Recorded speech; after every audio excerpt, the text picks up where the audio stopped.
Welcome to pani puri night. ഞാനും ചേട്ടനും കൂടിയിട്ട് കുറച്ച് കാര്യങ്ങളായിട്ട് പുറത്ത് പോയിട്ടുണ്ടായിരുന്നു. ആ ടൈമിൽ എനിക്ക് പെട്ടെന്ന് പാനിപൂരി കഴിക്കാൻ വേണ്ടിയിട്ട് ഒരു ക്രേവിങ്സ്. അങ്ങനെ ഞങ്ങൾ നോക്കി നടന്നു 2-3 ഷോപ്പിലെത്തി. തിരക്ക് കാരണവും അവിടുത്തെ സ്ലോ മോഷൻ കാരണവും ഞങ്ങൾ വരുന്ന വഴിക്ക് ഹൈവേയുടെ സൈഡിൽ തന്നെ ഒരു ഷോപ്പ് കണ്ടുപിടിച്ചു.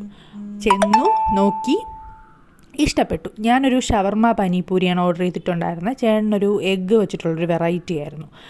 ഷവർമ പാനിപൂരി എങ്ങനെയാണെന്ന് ചോദിച്ചു കഴിഞ്ഞാൽ ഞങ്ങൾ പുറത്തുനിന്ന് അല്ലാണ്ട് കഴിക്കുന്നതിൻ്റെ അത്രയും ഒരു ഹൈപ്പിലുള്ളൊരു ടേസ്റ്റ് ഇല്ലയെന്നുണ്ടെങ്കിലും വലിയ പ്രശ്നമില്ല. ഓക്കെ ടേസ്റ്റാണ്, നമുക്ക് അങ്ങനെ കൊള്ളില്ലാത്തതുമല്ല, അത്യാവശ്യം നല്ലത് തന്നെ, കഴിക്കാൻ കൊള്ളാം. അങ്ങനെ ഞങ്ങൾ രണ്ടുപേരോടെ ഷെയർ ചെയ്ത് കഴിച്ചു. തിരിച്ച് വീട്ടിലേക്ക് പോവാണ്.